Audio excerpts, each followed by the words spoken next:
lain elok.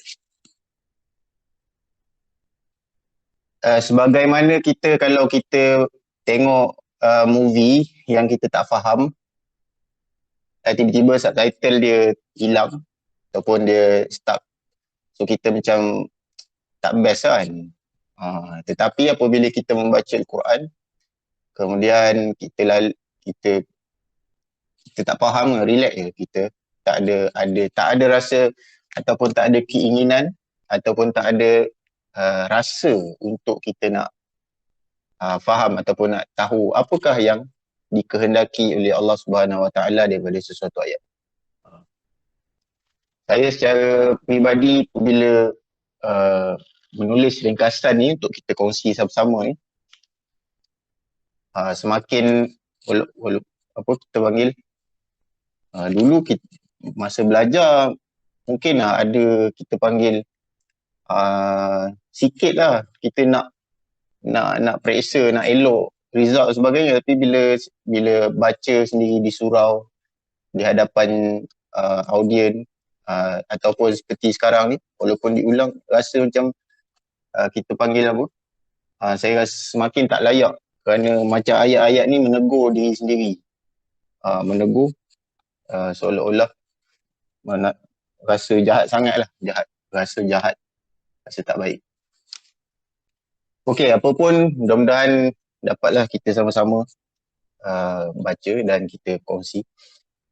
Okey, hari ini kita masuk ayat yang ke-25, iaitulah firman Allah Subhanahu Wa Taala, a'udzu billahi minasyaitanir rajim. Wa basyiril ladzina amanu wa 'amilus shalihat anna lahum jannatin tajri min tahtihal anhar kullama ruziqu minha min thamaratir rizqa qalu hadzal ladzi ruziqna min qablu wa utu bihi mutasyabiha wa lahum fiha azwajun mutahharatun wa hum fiha khalidun. Dan berilah kabar gembira kepada mereka yang beriman dan beramal saleh. Sesungguhnya bagi mereka itu syurga yang mengalir di bawahnya beberapa sungai. Setiap kali mereka diberikan satu pemberian daripada pelbagai buah-buahan, mereka berkata, inilah yang diberikan kepada kami dahulu, ataupun inilah yang telah diberikan kepada kami sebelum ini. Dan mereka diberikan rezeki yang hampir serupa, mutasyabiha. Dan bagi mereka disediakan juga bagi mereka pasangan yang suci bersih dan mereka kekal di dalam syurga. Ayat yang ke-25 ini Allah Subhanahu Wa Taala menceritakan tentang ganjaran dan nikmat yang Allah berikan kepada mereka yang beriman dan beramal soleh. Iaitulah ayat ini Allah turunkan ataupun Allah nyatakan setelah Allah nyatakan pada ayat yang sebelum ini perihal musuh-musuhnya, tentang bagaimana Allah menceritakan tentang azab bagi orang yang tidak beriman. Waquduhan nas wal hijarah, ayat yang sebelum ni kan. Kita baca ayat sebelum ni, ayat yang ke-23 dan 24 tu, Allah menceritakan tentang apakah yang Allah berikan kepada orang kafir, orang yang tidak beriman. Lalu pada ayat ini Allah menceritakan ataupun menyatakan pula tentang perihal dan juga ganjaran bagi orang yang beriman. Kalau sebahagian mufassirin sebut ni adalah bahagian apa yang dimaksudkan dengan al-mathani, iaitulah yang diulang-ulang. Iaitulah ayat yang sebelumnya menceritakan tentang orang yang tidak beriman dan setelahnya menceritakan pula tentang orang yang beriman. Ataupun ayat yang sebelumnya menceritakan tentang orang yang beriman, ayat yang selepasnya menceritakan tentang orang yang kafir atau yang tidak beriman. Maka dalam ayat yang ke-25 ni, Allah menyatakan perihal orang beriman dan rezeki bagi mereka. Mereka yang beriman, wabashiril ladzina amanu wa amilus solihat. Kalau ini pun kita perasan, Allah selalu menggabungkan di antara beriman dan amal soleh. Kenapa? Kerana amal soleh ini ialah satu pembuktian kepada iman. Apabila seseorang tu dia kata dia beriman, maka apa bukti dia? Bukti dia ialah dengan melaksanakan segala amalan soleh dan meninggalkan segala apa yang Allah larang. Bukti. So, macam satu orang yang sayang kepada pasangan dia, maka dia dibuktikan dengan tindakan. Macam mana kalau sayang tapi nafkah tak beri? Macam mana kalau sayang tetapi tidak mentaati pasangannya, mentaati suami? Macam mana kata sayang tetapi tidak memuliakan keluarga isteri dan sebagainya? Maka sekadar perkataan itu bukan, tetapi dia mesti dibuktikan. Maka kerana itu Allah menyatakan selalu dalam Quran, bila menyatakan tentang iman, maka dia kena bukti. Tak boleh cakap sahaja, tetapi kena bukti. Buktinya apa? Dengan amalan. Okey. Dalam ayat ini dinyatakan tentang diberikan rezeki berterusan, seperti sama tetapi berlainan rasa. Allah Subhanahu Wa Taala sebut kan, kullama ruziku minha min thamaratir rizqa qalu hadha alladhi ruziqna min qablu wa utu bihi mutasyabiha. Maka dia macam sama tetapi macam sama, rupa bentuk sama tetapi sebenarnya bila dirasa berlainan. Hatta kalau kita nampak kalau di atas muka bumi ni juga, dia di dunia sekarang dia ada banyak jenis macam nampak macam sama tetapi rasanya lain. Mangga dengan quinine. Sama lah, tapi lain kan rasa dia. Ada orang lagi suka quinine, ada orang lagi suka mangga. Tetapi lain rasa walaupun hampir sama. Rambutan pulasan, lebih kurang. Lagi apa? Buah duku dengan langsat. Nak dekat-dekat tapi lain rasa kan. Okey, itulah perumpamaan bagaimana ada benda-benda yang Allah Subhanahu Wa Taala berikan kepada ahli syurga yang mana dia tidak sama. Walaupun hampir serupa dari sudut rupa. Begitu juga Allah memberikan pasangan-pasangan yang bersih, suci. Pasangan yang bersih, suci. Maksudnya Allah Subhanahu Wa Taala menjadikan kita panggil apa? Kenikmatan yang dirasai, kalau ia dianggap sebagai satu nikmat di atas muka bumi, maka wa utu bihi mutasyabiha juga boleh dimaksudkan dengan begitu. Apa yang dirasai di atas muka bumi, kenikmatan yang kita kita enjoy nikmat tersebut, maka Allah berikan juga di dalam syurga seumpama dengannya. Begitu juga pasangan yang suci bersih. Bagi lelaki pasangannya dan bagi wanita pasangannya yang suci bersih juga. Tetapi biasanya kalau kita perasan dalam Quran Allah selalu macam, kita bukanlah panggil bagi gula-gula, tetapi kerana orang lelaki ni dia liar, dia selalu ditawarkan dengan syurga, kemudian dinyatakan dalamnya ada pasangan-pasangan yang suci bersih, untuk nak menyekat supaya lelaki ni behave, kerana dia memang jenis makhluk yang macam itulah kan. Okey. Khalidina fiha. Wahum fiha khalidun, dan kekal mereka di dalam syurga, sejahtera daripada kematian, nikmat yang tidak terhenti dan tidak terputus. Maksud dia, satu, kalau kita di atas muka bumi, kenikmatan yang dirasai, dia akan ada dia panggil apa? Expired date dia. Ada sampai satu masa dah boring . Tetapi kenikmatan yang Allah berikan di dalam syurga, maka kenikmatan itu adalah kenikmatan yang kekal dan tidak terputus. Seterusnya.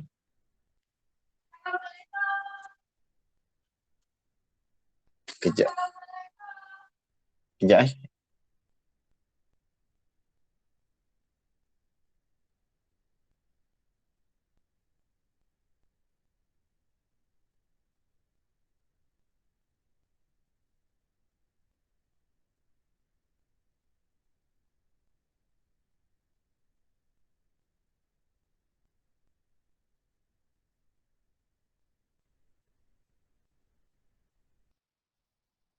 Sorry. Ada. Okey. Sama lagi. Okey. Seterusnya ayat yang ke-26 dan 27. Okey, selesai dah. Selesai.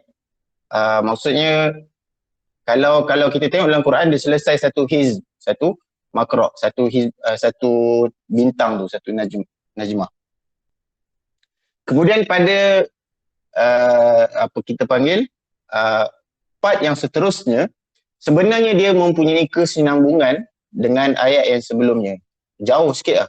Kita tengok pada ayat yang ke-26 ni dan ke-27, Allah Subhanahu wa taala berfirman, Inna Allah la yastahyi an yadriba mathalan ma ba'udatan fama fawqaha فأما الذين آمنوا فيعلمون أنه الحق من ربهم وأما الذين كفروا فيقولون ماذا أراد الله بهذا مثلا يضل به كثيرا ويهدي به كثيرا وما يضل به إلا الفاسقين الذين ينقضون عهد الله من بعد ميثاقه ويقطعون ما أمر الله به أن يوصل ويفسدون في الأرض أولئك هم الخاسرون.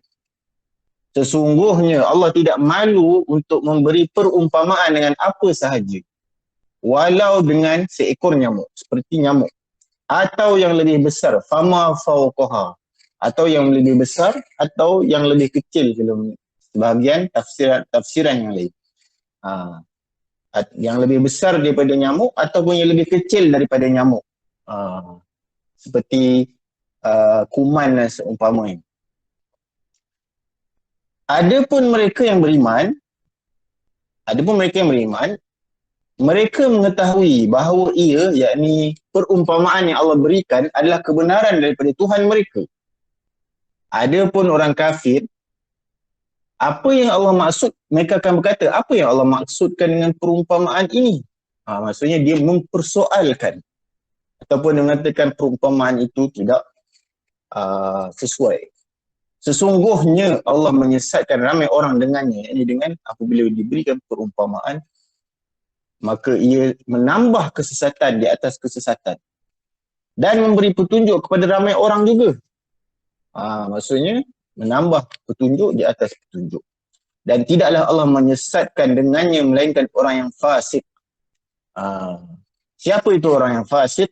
Iaitu orang yang mencabuli perjanjian Allah selepas diikat utuh dan memutuskan apa yang Allah perintahkan untuk ia disambung. Mereka melakukan kerosakan di atas muka bumi. Mereka adalah orang yang rugi. Okey. As-Suddi berkata, seorang ahli tafsir. Beliau berkata, apabila Allah memberikan perumpamaan pada ayat yang ke-17 dan ke-19, nanti boleh cek, iaitu mathaluhum kamathalil ladzi istawqada nara dan au kasayyibin minas samaa'i fi dhulumat. Allah beri perumpamaan iaitulah perumpamaan orang yang kehilangan cahaya tu, seperti orang yang terpadam apinya. Kita tengok ayat ke-17 dan 19 itu, maka golongan munafikin berkata, Maha suci Allah, Allah yang maha mulia dan tinggi daripada memberi perumpamaan sebegini. Maksudnya dia kata ini perumpamaan yang tak layak. Lalu Allah turunkan ayat ini dengan menyatakan bahawa tak ada masalah dan tidak ada apa-apa yang tidak ada isu untuk Allah memberi perumpamaan apa sahaja daripada makhluk-makhluk dia untuk Allah beri perumpamaan sama ada perkara itu kecil ataupun besar. Kita tengok dalam Quran ini uslub perumpamaan masal. Kalau kita tengok ada dalam Quran masal, maka itu adalah perumpamaan. Perumpamaan masal. Daraballahu masalan abadan. Allah memberi perumpamaan masalan. Allah memberi perumpamaan. Itu antara contoh. Ada banyak. Nanti kalau kita baca Quran, kita tengok ada perumpamaan, maka di situ Allah memberi perumpamaan untuk menarik perhatian orang, untuk mendekatkan lagi kefahaman. Cuma dia, kalau kita tengok dalam ayat ni, dia ada benda yang menakutkan. Masa baca ayat tersebut, kita akan rasa, alamak, ada perumpamaan dalam Quran yang dah pernah aku baca, tapi aku tak faham. Kata, alamak. Sedangkan perumpamaan ini adalah, Allah kata dalam ayat ni, dia kata, menambah keimanan. Menambah keimanan. Maka ia satu yang menakutkan. Maka apabila dilihat, Ibn Kathir mengatakan bahawa sebahagian golongan salaf, iaitulah golongan kurun terawal, kurun pertama, kedua dan ketiga, mereka ni menangis kalau tak faham perumpamaan dalam Quran. Kerana apa mereka menangis? Kerana Allah Subhanahu Wa Taala berfirman, "Wa tilkal amsalu nadribuha lin-nasi wa ma yaqiluha illa al-alimun." Dan itulah perumpamaan yang Allah berikan kepada manusia, dan tidaklah dia difahami melainkan mereka yang mengetahui. Kemudian Allah juga dalam ayat ini kata, fa'ammal ladina amanu, dan ayat yang kita bincang ni, fa'ammal ladina amanu faya'lamuna annahu al-haqqu min rabbi. Mereka yang beriman, mereka tahu itu adalah kebenaran daripada Tuhan mereka. Tapi ada perumpamaan yang akhirnya kita stuck. Alamak, aku stuck lah, tak faham lah. So mereka menangis. Mereka menangis kerana mereka takut. Mereka ni adalah mereka tergolong daripada part yang kedua, wa amal lagi nak kafaru, yang apa yang Allah nak bagi perumpamaan ni. Dia tak jadi macam tu. Faham maksudnya? Maksudnya, tetapi itulah perbezaan dia. Apabila kita mempersoal, bukan kita kata ia tak benar, tetapi kita sedih kerana kita tak faham, sedangkan ia adalah sesuatu yang Allah datangkan untuk kita faham. Jadi maka di sana apa yang dikehendaki ialah kesungguhan untuk kita faham apa yang perumpamaan yang Allah nak berikan. Okey. Wa ma yudillu bihi illa al-fasiqin. Dan kemudian ayat ni ditutup dengan tidaklah disesatkan melainkan mereka yang fasik. Apa itu fasik? Fasik itu secara ataupun kita panggil pada sudut literal ataupun pada sudut yang umum, dia bermaksud keluar daripada ketaatan. Keluar daripada ketaatan. Maksudnya dia keluar daripada perkara yang betul. Dia merosakkan. Sebab tu kita panggil fuwaisik. Ada binatang-binatang yang kita namakan sebagai fuwaisik. Apa itu fuwaisik? Binatang-binatang perosak. Macam tikus, gagak, kalajengking, maka itu binatang-binatang yang dinamakan sebagai perosak, yang diharuskan untuk bunuh. Maka fasik ni adalah rosak, benda yang rosak kerana dia keluar daripada, kerana dia adalah benda yang kita panggil apa, yang betulnya macam ni, kemudian dia buat macam ni. Kalau macam ni manual untuk pasang satu-satu alat, satu-satu benda, kita tak ikut manual tu, kita buat cara lain, tak jadi. Maka itu adalah kita panggil merosakkan, fasad, fasik, merosakkan. Okey. Tetapi walau bagaimanapun, fasik yang dimaksudkan dalam ayat ini adalah golongan kafir. Walaupun fasik ini dia umum, maksudnya semua. Orang Islam pun ada fasik. Orang Islam juga ada fasik. Maksudnya, apabila kita keluar daripada ketaatan, kita buat benda yang Allah larang, Allah marah, maka kita telah melakukan perkara yang kita telah memasukkan diri kita dalam satu daripada perbuatan yang menjadikan kita fasik. Semua orang. Jadi kena banyakkan istighfar dan kita mohon ampun. Walau bagaimanapun dalam ayat ini fasik yang dimasukkan ialah golongan kafir. Golongan mereka yang tidak beriman secara total. Iaitulah allazina yanquduna ahdallahi min ba'di mitsaqih. Mereka ini memutuskan ataupun menceroboh, membatalkan apa yang telah Allah putuskan, apa yang telah Allah ikat daripada keimanan. Apa yang telah Allah perintahkan untuk manusia ini beriman, manusia ini membuktikan keimanan, maka fasik di sini mereka memecahkan, mereka melanggar, mereka kalau kontrak tu, mereka langgar kontrak. Tak ikut sebagaimana term and condition yang telah ditetapkan dalam kontrak tersebut, mereka langgar. Jadi kontrak itu terbatal. Inilah yang dimaksud yang fasik di sini. Iaitulah mereka yang begitu. Kemudian ada juga yang mengatakan allazina yaquluna ahdallahi min ba'di mitsaqi wa yaqta'una ma amarallahu bi an yusala wa yufsiduna fil ard. Iaitulah mereka juga memutuskan apa yang Allah perintahkan untuk kita sambung. Semua termasuk juga daripada hubungan silaturahim dan juga menyambung di sini maksudnya menyambung keimanan. Maksudnya iaitulah apa yang telah Allah perintahkan maka tidak boleh diputuskan. Begitu juga apa yang dimaksudkan dengan melanggar kontrak ni, iaitulah kita semua tahu bahawa Allah Subhanahu Wa Taala telah mengambil perjanjian. Siapa yang tak tahu? Semua orang tahu. Wa id akhadha rabbuka min bani adama min dhurin wa dhurriyyatahum wa ashhadahum ala anfusihim alastu bi rabbikum qalu bala syahidna.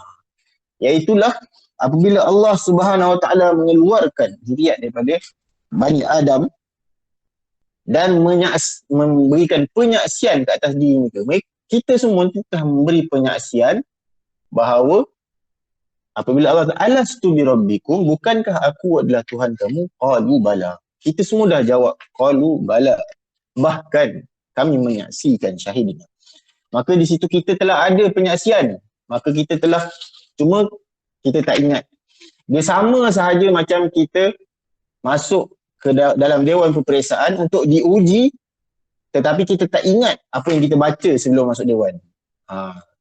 Kita kata tak fair lah, mana kita ingat perjanjian kita dengan Tuhan dulu.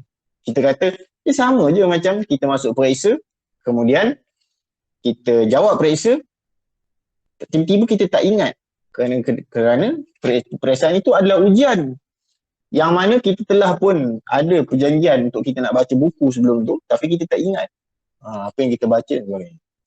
Begitulah perumpamaan penyaksian kita ke atas bahawa Tuhan itu ialah Allah. Okey. Rugi. Apa maksud rugi? Apa maksud rugi dalam ayat ni? Iaitulah ayat dalam ayat ni kita panggil ulaika humul khasirun. Rugi maksud mereka merugikan diri sendiri dengan mengurangkan hak dan keuntungan diri mereka sendiri. Maksudnya kalau maksud rugi di sini ialah merugikan diri sendiri. Kita ada duit, kemudian kita ada duit yang maksudnya kita berniaga, kemudian kita telah ada keuntungan, kemudian keuntungan itu kita cuba untuk kembangkan perniagaan, tetapi akhirnya dia merugikan diri. Begitulah bagaimana manusia apabila dia telah melakukan amal soleh, dia banyak ada collection, dia ada simpanan yang banyak, kemudian susut sedikit demi sedikit apabila dia melakukan perkara-perkara yang menyebabkan dia rugi. Dari sudut ini kalau ni investment akhirat lah, iaitulah dia merugikan diri dia apabila sedikit demi sedikit amalan dia habis.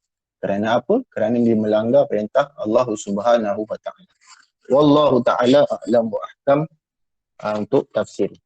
Ada lagi baki dalam 20 minit, insya-Allah kita baca sikit fiqh.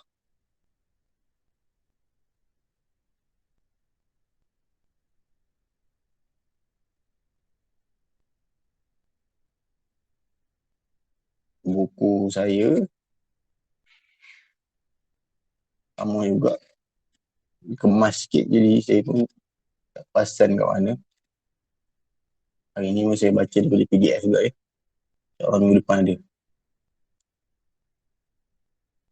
Okey.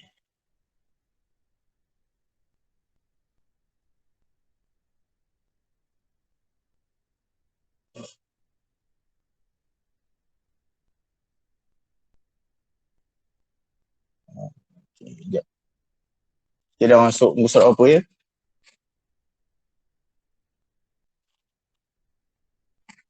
Muka surat 32 Ustaz.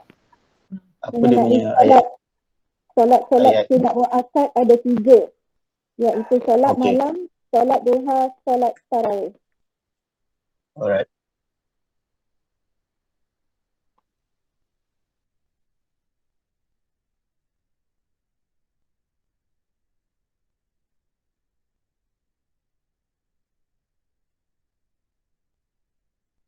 Ada, okey. Kita sebelum kita sambung, ada satu isu iaitulah solat sunat sebelum zuhur. Kalau orang lelaki, ini untuk makluman je lah. Kalau orang lelaki, kalau dia solat Jumaat, maka di situ ada khilaf di kalangan scholars. Adakah solat sunat sebelum Jumaat ada sebagaimana solat sunat sebelum zuhur? Kerana apa berlaku khilaf? Kerana didapati kalau hari Jumaat Nabi SAW apabila masuk waktu dia terus berada di atas mimbar. Dia bagi salam, Assalamualaikum warahmatullahi wabarakatuh, kemudian azan. Waktu itu sahaja azan yang ada, maka didapati Nabi SAW dia tak menunaikan solat sunat sebelum Jumaat, maka kerana itu berlaku khilaf. Ada yang mengatakan ada sebagaimana kerana dikiaskan kepada solat zuhur, dan ada yang mengatakan tidak ada kerana perbuatan Nabi SAW yang tidak menunaikannya ketika mana baginda masih hidup. Okey, seterusnya solat sunat muakkad ada 3 yang selain daripada yang kita bincang sebelum ini.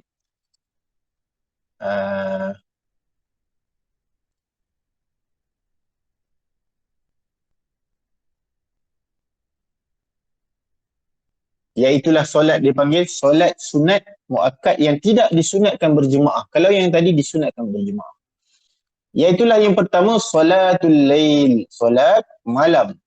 Solat malam.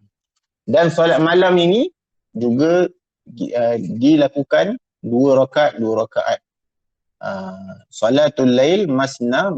Solat malam itu 2 rakaat. Seterusnya solat duha. Solat duha ni bila bermula? Solat duha bermula apabila matahari naik sepenggalahan.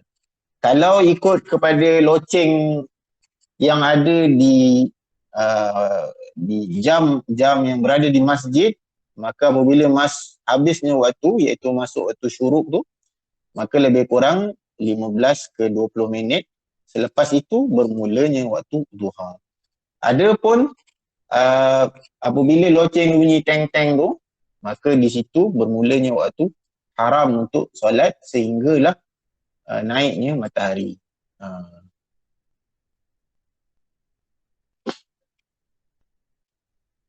Kemudian kalau kita tengok, dia tidak ada termasuk dalamnya solat isyraq kan, yang biasa. Kerana apa? Solat isyraq ni ada khilaf. Sebahagian ulama kata isyraq ni maksudnya solat duha pada awal waktu. Pada awal waktu duha. Maksudnya kalau kita buat masuk je waktu duha tu, 2 rakaat yang pertama tu adalah isyraq, yang mana boleh juga dianggap sebagai duha pada awal waktu. Okey. Dan yang ketiga, solat apa kita panggil solat duha juga, dia 8 rakaat. 8 rakaat yang terbanyak yang Nabi sallallahu alaihi wasallam buat. Maksudnya 8 rakaat. 8 rakaat. Dapat Ustaz, 2 pun alhamdulillah. Ya saya. saya pernah dengar, tak tahu Ustazah ke apa yang cakap, Ustazah Asma ke yang cakap kalau boleh sekurang-kurangnya seumur hidup kita buat sekali salat duha 12 rakaat. Ustaz baru cakap maksimum Nabi SAW buat 8. Macam mana Ustaz? Oh, tak, nanti saya cek. Mungkin saya yang tak tahu. Tetapi jelas sebenarnya kalau dalam hadis yang diriwayatkan oleh Al-Bukhari dan Muslim, bahkan disebut juga paling sedikit 2 rakaat dan paling banyak aksaruha, paling banyak 8 rakaat. Dalam hadis Ummu Hani, ya. Hadis yang solat yang minggu lepas, ya solat macam Aidil Fitri, Aidil Adha, Gerhana, sunatkan berjemaah. Tidak solat malam duha tarawih ni pun sama. Tidak disunatkan berjemaah. Okay. Tidak disunatkan berjemaah. Solat malam ni termasuk qiyamul lail tahajud, right? Ya, betul, tahajud dan sebagainya. Okay. Solat hajat ke apa, ikutlah apa-apa sahaja solat sunat selain daripada fardu pada waktu malam. Adapun solat duha, wallahu alam, jelaslah hadis Nabi SAW menunaikan 8 rakaat. Menunaikan 8 rakaat. Adapun 12 saya tak tahu ada ataupun tidak riwayat. Tetapi mungkin kita yang tak jumpa. Tetapi yang ini dalamnya jelas mengatakan 8. Okey.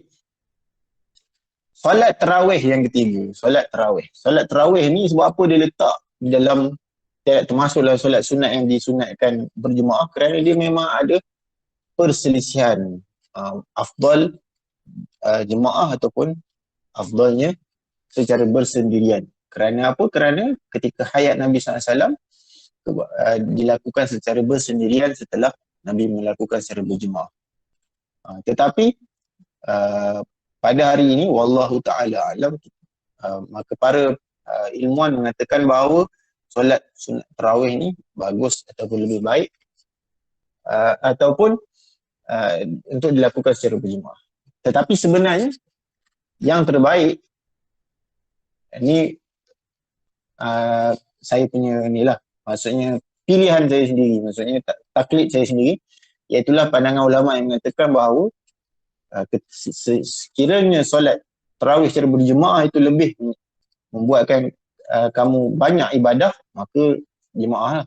Maksudnya panjang bacaan Quran dia, ataupun bagus kualiti solatnya, maka jemaah. Tetapi kalau kita buat sendiri, kita nak baca, ada target kita untuk khatam dan sebagainya dalam solat, maka buat sendiri lah. Kalau nak buat di masjid kemudian sambung di rumah lagi baik lah. Tapi kalau tak larat, pilihlah salah satu kan. Pilihlah salah satu. Okey. Solat tarawih ni pula adalah solat yang tidak ada pada malam-malam yang lain, melainkan pada malam Ramadan. Sehingga kan kalau mereka yang menunaikan solat tarawih, maka dia sebenarnya tidak berhajat kepada niat untuk puasa pada esok hari. Kerana orang yang solat tarawih sudah barang pasti dia tahu bahawa esok masih wajib puasa. Ke tak wajib dia nak niat-niat. Cukup dengan perbuatan dia tu menunjukkan dia telah ada niat. Kerana apa? Kerana tarawih ni tak ada pada malam-malam selain daripada malam-malam Ramadan. Dan kita pun tahu solat tarawih ni adalah solat malam pada bulan Ramadan ni, tarawih, memang ada fadilat khusus bagaimana sabda Nabi SAW, man qama ramadana imanan wa ihtisaban ghufira lahu ma taqaddama min dhanbi. Siapa yang mendirikan Ramadan dengan penuh keimanan dan penuh perhitungan, yang ini dia insaf, dia istighfar, maka Allah ampunkan dosa dia apa yang telah dia lakukan, ma taqaddama min dhanbi. Segala dosa yang telah dia lakukan. Okey.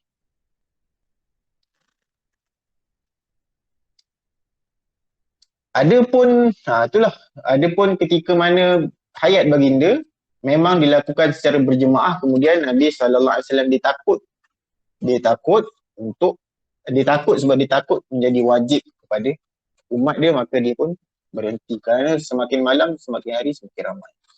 Maka kemudian ia dikembalikan pada zaman Umar radhiyallahu an, apabila beliau menghimpunkan orang ramai dan menyuruh Ubay bin Ka'ab untuk menjadi imam kepada orang Islam, kerana ketika itu semua dah bersepah dah. Macam sembahyang sunat, sembahyang sunat rawatib, kan semua bersepah dalam masjid. Macam itulah mereka ketika itu. Maka Umar menghimpunkan mereka dan memerintahkan Ubay bin Ka'ab untuk menjadi imam bagi solat tarawih. Berapakah jumlah rakaat solat tarawih? 8 lah, 20 lah. Paling minimum 2 rakaat. Solat malam, maksudnya secara umum solat malam, walaupun kalau kita nak namakan sebagai tarawih,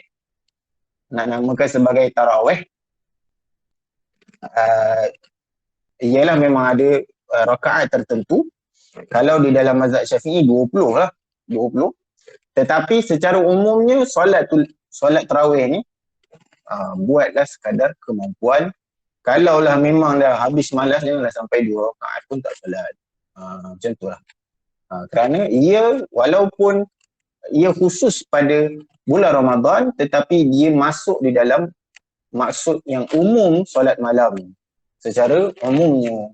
Maka solatul lail masna, solat malam itu dua, maka bolehlah kalaulah dah tak larat sangat ke, dah penat ataupun demam tak sihat dan sebagainya, maka kurang-kurang 2 rakaat.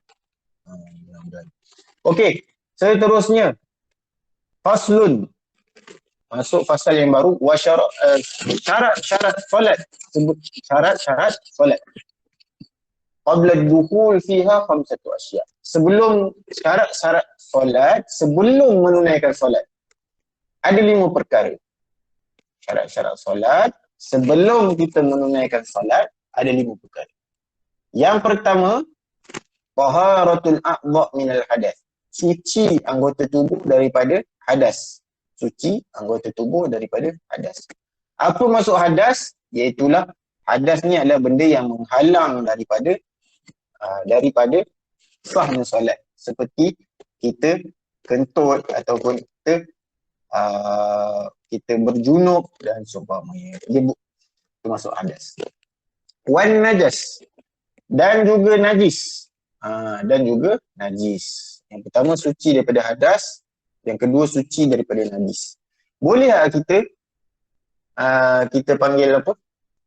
Kita sucikan hadas dulu baru sucikan najis. Contohnya dekat apa kita panggil? Dekat kita punya kaki, kat betis ke, ada najis.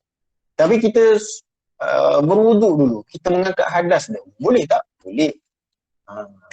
Kerana tidak ada kaitan orang yang ada najis pada badannya dengan hadas. Tetapi kalau dia nak solat, mesti dihilangkan najis dan juga mesti diangkat hadas. Maksudnya kalau kita buang air, kemudian kita tak basuh, kita ambil wuduk dulu, ni kan baru basuh. Boleh tak? Boleh. Boleh lah. Sah tapi tak comel lah. Okey. Tapi itulah maksudnya, nak maksudkan perbezaan di antara hadas dengan najis. Dan yang ketiga, wasatrul aurah, dan menutup aurat. Menutup aurat bagi lelaki di antara pusat dan lutut. Adapun bahu, maka ada sebahagian ulama mengatakan tak sah solat dengan membuka bahu, sebahagian mengatakan makruh. Kalau dalam mazhab Syafi'i makruh sajalah. Macam orang yang tengah pakai kain umrah tu kan, kan depa lepas tawaf pun depa buka, ataupun depa tak tawaf pun depa memang saja buka bahu. Itu tak bagus. Kerana apa? Kerana terdapatnya larangan daripada Nabi SAW untuk tidak membuka bahu bagi lelaki. Kemudian bagi wanita seluruh tubuh, kecuali muka dan tapak tangan. Adapun menutup muka ketika solat, maka makruh bagi wanita menutup muka kerana memang ada dapat larangan ataupun tegahan daripada Nabi SAW untuk untuk tidak menutup muka. Okey. Adapun yang bawah ni, dagu ni mesti pastikan dia tutup lah, sebab dagu ni ialah pertemuan dua tulang. Maka bawah ni adalah aurat, maka dia mestilah ditutup. Okey. Seterusnya. Okey. Wasatrul aurah bilibasi tahir. Okey, sambung. Menutup aurat dengan pakaian yang suci. Menutup aurat dengan pakaian yang suci. Nabi SAW bersabda, la tuqbalu salatul haid illa bi khimar. Tidak sah ataupun tidak diterima solat orang yang haid, maksudnya orang wanita yang telah balik, melainkan dengan khimar, iaitulah dengan pakaian yang maksudnya menutup aurat, menutup kepala. Maksudnya. Okey. Adapun solat dengan pakaian yang ketat, maka sah solatnya tetapi makruh. Seterusnya, yang keempat, wal wukuf ala makanin tahir. Tempat kita solat tu bersih. Tempat kita berdiri untuk solat itu bersih. Dan semua yang bersangkutan dengan kita nak kena anggota tubuh kita solat. Ada orang yang melampau-lampau, dia kata kalau macam Tok Imam pakai mikrofon ada najis di hujung wayar, dia kata tak sah lah. Itu adalah satu yang agak melampau dan tak patutlah untuk diketengahkan pandangan sebegitu dalam masyarakat. Yang dimaksudkan suci ni maksudnya yang zahir, yang berhampiran ataupun tempat kita nak solat. Tempat kita nak solat. Dan yang keempat, wal ilm, ataupun yang kelima. Keempat. Wal ilm bidukhulil waqt. Mengetahui masuknya waktu. Mengetahui masuknya waktu. Dengan yakin. Maka mesti mengetahui masuknya waktu dengan yakin. Tak boleh kita agak-agak. Masih masuk waktu dengan yakin. Kalau subuh tu mesti masuk waktu dengan yakin telah keluarnya fajar siddiq. Fajar yang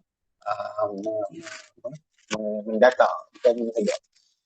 Begitu juga solat zuhur. Mestilah telah adanya bayang yang telah tergelincir daripada objek dan seterusnya. Kalau solat sebelum daripada waktu, maka tidak sah dan mestilah diulang sendiri. Dan yang terakhir, menghadap kiblat. Menghadap kiblat ni maksud dia mesti menghadap kiblat dengan yakin atau dengan ijtihad. Yang pertama, kalau antara cara nak mengetahui kiblat kalau kita berada di luar kawasan, yang pertama kalau ada masjid, kita tengok apa? Kita tengok mihrab masjid tu. Maksudnya kalau dia tu jauh dan waktu nak habis, tengok. Dan yang kedua, kalau ada internet, tengok kompas. So mestilah dengan yakin, iaitulah memang confirm, dan yang kedua dengan ijtihad, maksudnya dengan bertanya dengan orang, dengan yang orang setempat, ataupun mempunyai alat yang kita ada capability untuk kita guna, maksudnya kita pandai guna. Tidak boleh dengan sangkaan. Adapun setelah melakukan ijtihad, maka kemudian salah, maksudnya kita dah berusaha untuk mendapat tahu kiblat yang betul, kemudian akhirnya salah, maka tidak ada masalah dan solat sah dan tidak perlu untuk diulang semula, kerana telah pun dia menunaikan tanggungjawab dia untuk mencari kiblat dengan bersungguh-sungguh. Okey. Sikit lagi sebelum habis. Wa yajuzu tarkul kiblah, harus untuk kita meninggalkan kiblat, maksudnya solat tanpa menghadap kiblat dalam dua keadaan. Yang pertama, fi syiddatil khauf, ketika mana ketakutan yang bersangatan. Firman Allah Subhanahu wa taala, fa in khiftum farijalan aw rukbana. Kalau kamu solat, kalau kamu takut, solatlah dalam keadaan berjalan ataupun berkenderaan. Maksudnya syiddatil khauf, takut yang bersangatan. maka boleh solat di atas kenderaan. Seperti mana antara walaupun dia bukan syiddatul khauf, tapi dia adalah memang tak ada pilihan lah. Mana ada boleh nak turun-turun, iaitulah kapal terbang lah. Maka diharuskan dan dibolehkan untuk solat di atas kenderaan. Kapal terbang tu kenderaan lah. So, memang tak ada possibility langsung untuk turun. Maka solat di atas kenderaan dan boleh meninggalkan kiblat sekiranya memang ditakuti dengan ketakutan yang benar. Dia tak boleh nak berdiri. Kalau dia boleh berdiri, maka dia kena menghadap kiblat. Berdiri menghadap kiblat. Di ruang-ruang yang dia ada beberapa orang pilot saya tengok, dia kongsikan tempat-tempat yang untuk boleh kita mendirikan solat. Even kadang-kadang stewardess tu dia offer pula sejadah. Saya pernah beberapa kali dia offer sejadah. Dia tengok kita semayang tak ada sejadah. Kata, tak ada sejadah. Tak apa, dia bagi sejadah dia. Tapi lah ni tak ada kot. Dia pun takut kita pakai sejadah dia. Okay. Yang kedua, finnafilah istafari ala rahilah. Iaitulah ketika kita menunaikan solat sunat dalam keadaan musafir di atas kenderaan. Yang ini kita panggil, kalau kita berada di atas kenderaan kereta, maka kita boleh solat sunat tanpa menghadap kiblat. Cuma ada khilaf di kalangan ulama, adakah boleh kalau perjalanan itu pendek, maksudnya yang tidak sampai kepada had musafir, boleh tak solat dalam kenderaan tanpa menghadap kiblat ataupun tidak. Tapi secara umumnya diharuskan untuk solat sunat di dalam kenderaan walaupun tidak menghadap kiblat. Wallahu ta'ala a'lam wa ahkam. Sampai sini dahulu. Kalau ada persoalan, kita boleh kongsi-kongsi insyaAllah.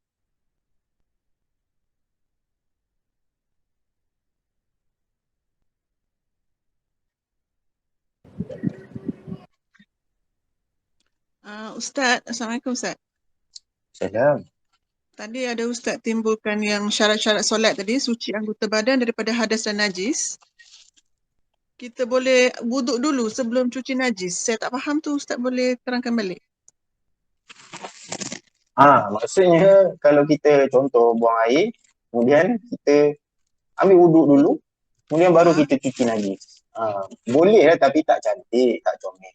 Tetapi adakah boleh dibuat macam tu dan kemudian kita solat, sah solat kita? Tak sah solat, kerana dia sucikan najis satu hal, angkat hadas satu hal. Maksudnya kalau kita dah berwuduk macam biasa, dah angkat hadas, kemudian dalam perjalanan kita nak tunai solat, kita terkena najis. Tak wajib kita untuk berwuduk semula. Cuma menyucikan najis saja. Faham. Terima kasih Ustaz. Okey. Ustaz, itu najis yang bukan najis yang daripada kita lah kan? Maksudnya air kencing dengan contohnya macam tercirit ke? Najis macam tu tak boleh lah kan? Oh, itu keluar najis. Keluar, itu membatalkan. Maksudnya najis tu memang dah di luar. Maksud yang kita bincang ni, najis tu adalah yang di luar, bukannya yang keluar daripada, yang baru keluar. Kalau yang baru keluar, dia membatalkan untuk. Tetapi yang maksudnya ialah yang berada di luar. Okey. Tak kira najis apa, tak kira najis kita ataupun najis lain. Okay. Ustaz, saya ada soalan. Macam ada di negara non-Muslim kan, macam dia orang terhad tempat-tempat solat tu, yang macam ada kawan saya dia kerja di Singapura, macam kadang dia nak solat tu dia solat dalam tandas Ustaz. Tandas tu maksudnya ruang bersih dalam tandas lah, yang kita nampak zahirnya bersih. Adakah dibolehkan Ustaz? Yang pertama, respon saya, tapi yang pertama, bumi ataupun tanah secara umum adalah suci. Wa ju'ila li al-ardu masjidan wa tahuran. Nabi sebut, dan dijadikan bumi ini, tanah ini untuk aku tempat aku sujud dan tempat aku bersuci. Itu yang pertama. Yang kedua, ada beberapa tempat yang memang dilarang untuk solat, seperti yang pertama kandang unta, yang kedua tempat pembuangan sampah, yang ketiga kubur, di atas kubur, dan juga termasuk daripadanya tandas. Tetapi apakah yang dimaksudkan dengan tandas? Yang itu menjadi perbahasan. Sebahagian orang kan dia kata kalau tandas sekali dengan bilik air, so kalau dia nak berwudu dia tak boleh baca basmalah kerana dia dalam tandas. Tetapi ada menariknya perbahasan, walaupun ni adalah satu perbahasan yang kecil lah, maksudnya isu dia kecil lah kan, tandas. Tapi dia menarik sebab dia kata tandas ni adalah tempat kita buang air tu, mangkuk tu tandas. Adapun di tepi dia tu bukan tandas. Yang tu tandas tu yang tak boleh. Yang tu yang tak boleh solat. Tepi dia boleh. Maksudnya dalam same kawasan, maksud pintu yang sama, kawasan tu. Maksudnya yang tandas tu mangkuk dia tu. Sebab secara kita panggil, secara logiknya betul. Sebab kalau kita punya tandas kat dalam rumah, semua attach. Tandas tu attach dengan satu rumah. Takkan satu rumah tak boleh solat. Kan? Kenapa kita membezakan di antara tandas tu dengan tepi dia, dengan tandas tu dengan the rest kawasan rumah. Sedangkan dia attach bangunan yang sama. So, dia punya argument tu boleh pada pendapat saya memang sangat berguna untuk orang-orang yang seperti yang Hajah Zalimah sebut tu. Memang itu saja contohnya tempat yang memang dia boleh solat. Itu memang sebab itu bukan tandas. Tandas itu ialah dalam fizikal tu Ustaz.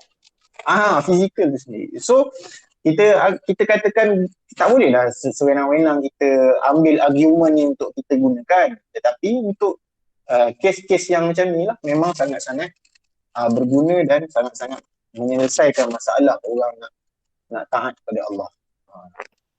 Terima kasih Ustaz, sangat membantu. Okay.